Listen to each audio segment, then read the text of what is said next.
ആഷി ഇങ്ങനെ കഴിക്കുക. അപ്പോൾ അങ്ങനെ കഴിക്കും, ഇടയ്ക്ക് അവന് ഫുഡ് വാരി കൊടുക്കും, അങ്ങനെ ഞാൻ നോക്കുന്നത് അവനെ. അപ്പോൾ നമ്മൾ അങ്ങനെയൊക്കെ നോക്കുമ്പോൾ പിന്നെ ഇങ്ങനെ വന്ന് പറയുമ്പോൾ അത് കുറച്ചും കൂടെ ഒക്കെ ആൾക്കാർ അത് വിശ്വസിക്കുമല്ലേ, ഉമ്മ പറയുന്നതല്ലേ. ഇപ്പം നമ്മൾ എത്രയൊക്കെ സത്യം പറഞ്ഞാലും ഒരു അമ്മ വന്ന് പറയുമ്പോൾ അതിൻ്റെ ഒരു ഇമ്പാക്റ്റ് വേറെ തന്നെയാണ് അല്ലേ. ഇപ്പോൾ എൻ്റെ ഉമ്മ പറയാണ്, നാളെ ഒരു മീഡിയയിൽ പറയാണ് ജാസി എന്നെ അടിച്ചു അല്ലെങ്കിൽ ജാസി എന്നെ കൊല്ലാൻ നോക്കിയെന്ന് പറഞ്ഞാൽ ഞാൻ വന്ന് പറയാം ഒരിക്കലും ഞാൻ എൻ്റെ ഉമ്മനെ കൊല്ലൂല, ഞാൻ ഒരിക്കലും ഉമ്മനെ കൊല്ലാൻ നോക്കില്ല എന്ന് പറഞ്ഞാൽ അത് ആൾക്കാരെ വിശ്വസിക്കില്ല. ആൾക്കാർ അമ്മ പറയുന്നതേ വിശ്വസിക്കുള്ളൂ. അത് നമ്മളെ ആൾക്കാർ അമ്മമാർക്ക് കൊടുക്കുന്ന അല്ലെങ്കിൽ അമ്മയുടെ വാക്കിന് കൊടുക്കുന്ന ഒരു റെസ്പെക്റ്റ് ആണ്. അപ്പോൾ അമ്മ വന്ന് പറഞ്ഞപ്പോൾ ഭയങ്കര ഷോക്കായി, അത്രയേ ഉള്ളൂ. പക്ഷേ അവർ ചോദിക്കുന്നത് കറക്റ്റാ, അവർക്കൊരു ജനറേഷൻ വേണം. അതിനെക്കുറിച്ച് നീ എന്താ ആലോചിച്ചു? ഞാൻ ഇടയ്ക്ക് ഇങ്ങനെ ആലോചിക്കാറുണ്ട്. ഇപ്പോൾ ഇവൻ എന്താണ് ആഷിനെ കാണാൻ നല്ല ഭംഗിയുണ്ട്, നല്ല ചെക്കനാണ്, കല്യാണം കഴിച്ച് നല്ലൊരു കുട്ടീനെയും ഫാമിലിയൊക്കെ ആയിട്ട് ജീവിക്കാൻ അവർക്ക് ഇഷ്ടം, ഉമ്മ ആഗ്രഹിക്കുന്നുണ്ടാവും. പക്ഷെ ഉമ്മ ഒരു കാര്യം മനസ്സിലാക്കണം, ഞങ്ങൾ രണ്ടുപേരും സ്നേഹിച്ചു, ഇഷ്ടപ്പെട്ടു, നിങ്ങൾ ഒരുമിച്ച് ഇരിക്കണം, എങ്ങനെ ഇരിക്കണം, നിങ്ങൾ ഇത് ഈ ഡ്രീംസ് ഒക്കെ മനസ്സിലായി. പക്ഷേ ഓക്കെ, അവരുടെ അമ്മേനെ വിട്, അവനൊക്കെ നാളെ ഒരു കുട്ടി വേണ്ടേ, അവൻ്റെ ജനറേഷൻ വേണ്ടേ. അപ്പൊ അതിന് നമുക്ക് എന്ത് ചെയ്യാനെന്ന് ആലോചന. ഞാൻ അതിനെക്കുറിച്ച് വലിയ ആലോചിക്കുമ്പോൾ ഞാൻ അശ്വിനോട് പറയും, ഇങ്ങനെ നിനക്ക് അങ്ങനെ ഒരു വിഷമമുണ്ടോ, ഇപ്പം ഞങ്ങൾ ചോദിക്കാറുണ്ട് അങ്ങോട്ടും ഇങ്ങോട്ടും ഓപ്പണായിട്ട്. നിങ്ങളുടെ ലവ് എത്ര വർഷം? ഇപ്പോൾ ഞങ്ങൾ ഇപ്പോൾ 8-9 വർഷത്തോളമായി. അതിന് വീട്ടിലൊക്കെ അറിഞ്ഞു വന്നിട്ട് ഇപ്പോൾ കുറച്ചായിട്ടുള്ളൂ. മുമ്പ് ഞങ്ങൾ സ്നേഹത്തിലായിരുന്നു. ആ സമയത്ത് നമുക്ക് പേടിയായിരുന്നു പറയാൻ, വീട്ടിൽ പറയാനൊക്കെ ഒരു പേടി ഉണ്ടാവില്ല. കാരണം ഞങ്ങൾ എങ്ങനെ ഇത് പറഞ്ഞു തുടങ്ങും അല്ലെങ്കിൽ എങ്ങനെ അത് പറയുക എന്നുള്ളതൊക്കെ ഒരു പേടിയുണ്ടായിരുന്നു. പിന്നെ അതിൻ്റെ ശേഷം ഞങ്ങൾ എല്ലാം ഓപ്പൺ ആക്കി എല്ലാവരോടും പറഞ്ഞ് ഞങ്ങൾ ഒരുമിച്ച് തന്നെയായിരുന്നു. ദുബായിലാണെങ്കിൽ ഇവിടെ ചോദിച്ചില്ലേ നിനക്ക് എങ്ങനെ ആഗ്രഹം ഉണ്ടോ, നിനക്കെന്ന് ഒരു കുട്ടി വേണമെന്നൊക്കെ? ഞാൻ ചോദിക്കും ആശിനോട്. അപ്പൊ എന്ത് പറയും? ആശി പറയും എനിക്ക് അങ്ങനെ ഞാൻ തോന്നിയിട്ടില്ല, ഇവൻ നിന്നെ ഞാൻ സ്നേഹിക്കുന്നുണ്ട്, നീ എന്നെ സ്നേഹിക്കുന്നത്, നമുക്ക് അങ്ങനെ ഒരു ഇത് തോന്നില്ല. ഇപ്പം നീ എൻ്റെ കുട്ടി, ഞാൻ നിൻ്റെ കുട്ടി എന്ന് പറഞ്ഞ പോലെ ഇപ്പം നമുക്ക് അങ്ങനെ ഒരു കുട്ടീനെ വേണമെന്നുണ്ടെങ്കിൽ പിന്നെ നമുക്ക് പിന്നെ ഭാവിയിൽ എപ്പോഴെങ്കിലും ഒരു അഡോപ്ഷൻ അങ്ങനെയൊക്കെ നോക്കാം, അല്ലെങ്കിൽ അവൻ്റെ തന്നെ നമുക്ക് ചെയ്യാമല്ലോ. അങ്ങനെയൊക്കെ രീതിയിൽ കുറേ സമൂഹം എന്താ ശാസ്ത്രം വളർന്നതാണല്ലോ. അപ്പം അങ്ങനെയൊക്കെ. പക്ഷെ എന്നാലും എനിക്ക് ആഗ്രഹമുണ്ട് ഇങ്ങനെ ആഷിയുടെ ഒരു കുട്ടീനെ, അവൻ്റെ അതേ ഭംഗിയുള്ളൊരു കുട്ടി, അതേ മുഖം അതൊക്കെ ഉള്ള കുട്ടീനെ കാണാൻ ആഗ്രഹമുണ്ട്. എന്ത് പറ്റും, നമ്മൾ ഇങ്ങനെ ആയി പോയില്ലേ. ഏതാவது ഒരു ടൈമിൽ അവന് മാറിപ്പോയാലോ, അവനക്ക് ഇല്ല എനിക്കൊരു ഫാമിലി വേണം, എൻ്റെ അമ്മ വേണം, എൻ്റെ നീയും നിൽക്ക്, പക്ഷേ എനിക്ക് ഒരു വൈഫും എനിക്ക് കുട്ടിയും വേണമെന്ന് അവന് പെട്ടെന്ന് അങ്ങനെ പറഞ്ഞു പോയാലോ? ഞാൻ അക്സെപ്റ്റ് ചെയ്യില്ല. അക്സെപ്റ്റ് ചെയ്യില്ല, എനിക്ക് പറ്റില്ല. അങ്ങനെ അവനക്ക് തോന്നുകയാണെങ്കിൽ അവൻ പൊക്കോട്ടെ, അവനക്ക് ഒരു കുട്ടി വേണം, കുട്ടി വേണം, വൈഫ് വേണം. പൊക്കോട്ടെ എന്ന് പറഞ്ഞ് ഞാൻ അക്സെപ്റ്റ് ചെയ്യില്ല എന്ന് വെച്ചാൽ എങ്ങനെ? അത് മീൻസ് ഇങ്ങനെ അവനൊരു വൈഫും കുട്ടികളും എല്ലാം, പിന്നെ അതിൻ്റെ കൂടെ ഞാനും ഒരു വൈഫായിട്ട് അവൻ്റെ കൂടെ നിൽക്കുന്ന, അതിന് എനിക്ക് താല്പര്യമില്ല. അങ്ങനെയാണെങ്കിൽ അവന് പോവാം. കാരണം എനിക്ക് എന്നെ സ്നേഹിക്കുന്ന ആൾ വേറെ ആളെ സ്നേഹിക്കുന്നത് എനിക്ക് ഇഷ്ടമല്ല, അല്ലെങ്കിൽ എൻ്റെ കൂടെ നിൽക്കുന്ന ആൾ വേറൊരാളെ ബെഡ് ഷെയർ ചെയ്യുന്നത് എനിക്ക് ഇഷ്ടമല്ല. എനിക്കത് ഭയങ്കര പൊസസീവ്നെസ്. മനസ്സിലായി. കാരണം ഞാൻ അത് ആലോചിക്കുമ്പോഴേ എനിക്ക് സങ്കടം വരും, അങ്ങനെ ഒരു മൈൻഡ്. പക്ഷെ ഞാൻ ചോദിക്കാറുണ്ട് അവനോട്, എനിക്ക് ഉണ്ടോ. അത് വെറുതെ ഈ ചോദ്യങ്ങളൊക്കെ വെറുതെ ഇറിറ്റേറ്റ് ചെയ്യുന്നത് വേണ്ടി അല്ലേ?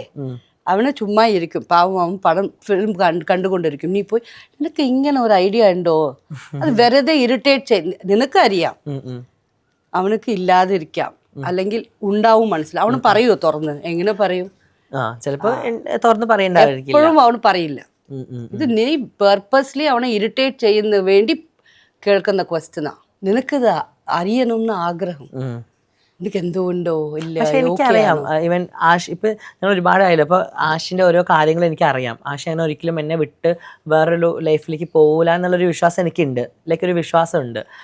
ഇനിയിപ്പോൾ അഥവാ ഇനി എവിടെ പോയാലും അവസാനം അവൻ എൻ്റെ അടുത്തേക്ക് തന്നെ വരും എന്നുള്ളൊരു വിശ്വാസം എനിക്കുണ്ട്. ഇപ്പോൾ ഒരുപാട് പേര് ആൾക്കാരെ പറ്റിക്കുന്നുണ്ട്, ആ ഭാര്യമാരെ പറ്റിച്ച് അവിടെ ഇവിടെയൊക്കെ പോകുന്നുണ്ട്, ഭർത്താക്കന്മാരും അങ്ങോട്ട് കൊണ്ട് പോകുന്നുണ്ട്. പക്ഷെ എൻഡായിട്ട് വരുമ്പോൾ അവർ എവിടെയാണോ നിന്ന് പോയത് അവിടെ തന്നെ എത്തുന്നുണ്ട്. അപ്പോൾ എനിക്കറിയാം ആഷി എവിടെ പോയാലും എന്നെ വിട്ട് പോവില്ല, അല്ലെങ്കിൽ എന്ത് ചെയ്താലും എന്നെക്കുറിച്ച് ആലോചിക്കും, അല്ലെങ്കിൽ എന്നെക്കുറിച്ച് എപ്പോഴും ഓർത്ത് വെക്കുന്നൊരു വ്യക്തിയാണ്. ഇവൻ നാളെ എൻ്റെ അടുത്ത് ആഷി പോയി തന്നെ വെക്കുക, അവൻ വേറൊരു കല്യാണം കഴിച്ചാലും അവന് എന്നെ ഓർക്കും. അത് നമ്മൾ തമ്മിലുള്ളൊരു ബോണ്ട്, ലവും ഒരു ബോണ്ടും അങ്ങനത്തെ ബോണ്ട് അല്ലാതെ ഇങ്ങനെ നടക്കില്ല. 9 years അല്ലേ? അതെ. നിനക്ക് ഇത്ര വിശ്വാസം ഉണ്ടല്ലോ ആഷി മേലെ. അപ്പൊ പിന്നെ എങ്ങനെ ആ ഒരു കുട്ടി, ഒരു ഒരു പ്രോബ്ലം ഉണ്ടായിരുന്നല്ലോ, ഒരു അലിഗേഷൻ വന്നല്ലോ, അതെങ്ങനെ വന്നത്? ഇപ്പോൾ ഞാനും ആഷിയും കൂടിയിട്ടുള്ള റിലേഷനിൽ ഞങ്ങൾ ദുബായിലുള്ള സമയത്താണ് അത് ഉണ്ടായിരുന്നത്. അപ്പോൾ ആ സമയത്ത് ഞങ്ങൾ കുറച്ച് ഗ്യാങ് ഓഫ് ഫ്രണ്ട്സ് ഉണ്ടായിരുന്നു. ഞങ്ങൾ അവിടെ ഭയങ്കര നല്ല ഫ്രണ്ട്സ് ആയിട്ട് നിൽക്കുന്ന സമയത്താണ് ഞങ്ങൾ ഫ്രണ്ട്സ് ഗ്യാങ് പൊട്ടിക്കാൻ വേണ്ടിയിട്ട് ഞങ്ങളെ ഗ്യാങ്ങിൽ നിന്ന് ഒരാളെ കിട്ടണമായിരുന്നു. അങ്ങനെയാണ് ആഷിനെ ആ കുട്ടി ചൂസ് ചെയ്യുന്നത്. പക്ഷേ ആഷി ആണെങ്കിൽ അതിൽ പെടും ചെയ്തു.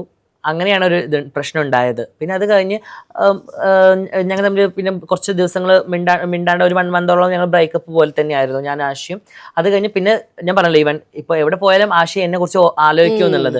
പിന്നെ എന്നെ വിളിച്ചു, സംസാരിച്ചു, ഞങ്ങൾ വീണ്ടും ഇതായി പേച്ചപ്പായി. Okay fine. എൻ്റെ ഫ്രണ്ട്സ് എല്ലാവരും പറഞ്ഞു ഒരു തെറ്റല്ലേ, ഒരു തെറ്റ് പറ്റാത്ത മനുഷ്യന്മാരല്ലല്ലോ.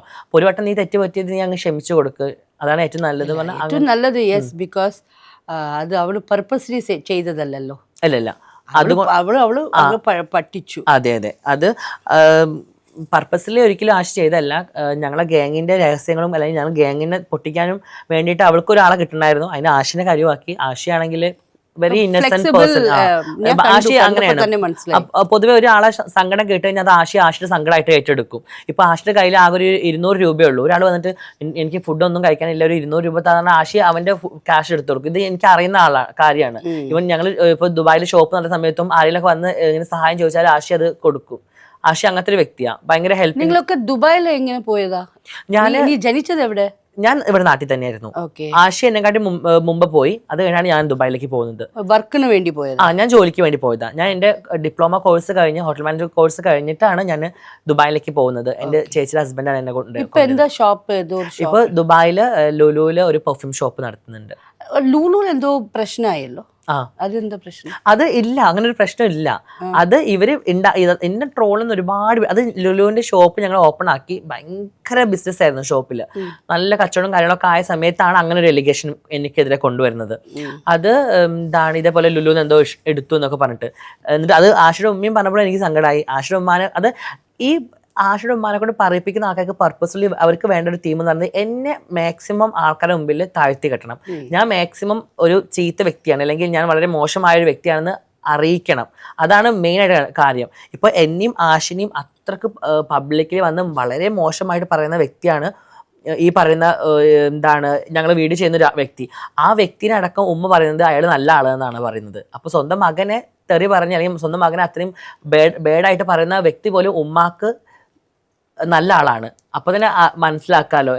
അത് അങ്ങനല്ല, എങ്ങനെങ്കിലും അവനെ ബാഡ് ആക്കിയെങ്കിലും അവങ്ങളുടെ അടുത്ത് അവന് വരണം. ഇത് ഈ ഉമ്മാക്ക് പറഞ്ഞു കൊടുത്ത ആൾക്കാരെ മൈൻഡ് എന്താണെന്നറിയോ? എന്നെ ഭയങ്കര താഴ്ത്തി കെട്ടി ഞാൻ ഭയങ്കര മോശമാണ് ഒരു വ്യക്തിയാണ് എന്ന് പറഞ്ഞ്, അല്ലെങ്കിൽ ഞാൻ ആഷിനെ പിടിച്ചു വെച്ചിരിക്കുന്ന ഒരു വ്യക്തിയാണെന്ന് പറഞ്ഞ് എന്നെ മാക്സിമം സമൂഹത്തിന് മുമ്പിൽ അങ്ങ് അടിച്ചമർത്തി കഴിഞ്ഞാൽ ഞാൻ സൂയിസൈഡ് ചെയ്യും. എൻ്റെ മൈൻഡ് ഞാൻ ആലോചിച്ച് ഞാൻ എന്തെങ്കിലും അബദ്ധം അല്ലെങ്കിൽ ഞാൻ എന്തെങ്കിലും ചെയ്തു പോയാൽ ആഷി ഫ്രീ ആയല്ലോ, അപ്പോൾ ആഷിയുടെ ഉമ്മാനെ തിരിച്ചു കിട്ടും എന്നുള്ള മൈൻഡാണ് അവർ ഉമ്മാക്ക് പറഞ്ഞു കൊടുത്തിരിക്കുന്നത്. പിന്നെ മതപരമായിട്ടും കുറച്ച് കാര്യങ്ങൾ പറഞ്ഞു കൊടുത്തിട്ടുണ്ടായിരുന്നു. അത് പിന്നീടാണ് ഞാൻ അറിഞ്ഞത്. കാരണം ആഷിയുടെ ഉമ്മാനോട് ഇവർ പറയുന്നത് ഇങ്ങനെ മതപരമായിട്ട് മരിച്ചു പോയാൽ നിങ്ങൾക്ക് ആ തെറ്റ് കിട്ടൂലേ, അവർ ആൺകുട്ടികളല്ലേ എന്നുള്ള രീതിയിൽ അങ്ങനെയൊക്കെ കുറേ സംഭവങ്ങൾ ഉണ്ടായിട്ടുണ്ട്. അങ്ങനൊന്നുമില്ല, അത് നത്തിങ് കൺസിഡറബിൾ. പിന്നെ ആഷി അമ്മയുടെ അടുത്ത് സംസാരിക്കാനുണ്ടോ? അമ്മ സംസാരിക്കാറുണ്ട്. ഈവൻ ആഷി എന്നോടെ പ്രശ്നമുള്ള ആഷിയുടെ ഉമ്മാക്ക്. അതാണ് ഞാൻ ഈ അറിയാത്ത ആൾക്കാർക്ക്. അവന് റെഗുലർ ആയിട്ട് റെഗുലർ ഡെയിലി വിളിക്കുന്നില്ല, ഒരു 2-3 ദിവസം കൂടുമ്പോൾ ഉമ്മാനെ വിളിക്കാറുണ്ട്. ഇടയ്ക്ക് ഉമ്മ വിളിച്ചാൽ ഉമ്മ ഫോൺ എടുക്കും. ഇടയ്ക്ക് ഉമ്മ ഫോൺ എടുത്താലും ഉമ്മ സംസാരിക്കാറില്ല. ഓരോ ഭാഭിമാരൊക്കെ ഫോൺ എടുക്കുക. അപ്പൊ ഉമ്മാക്ക് കൊടുക്കാറുണ്ട്. എന്താണ് ഉമ്മ പറയും വേണ്ടാന്ന് പറയും.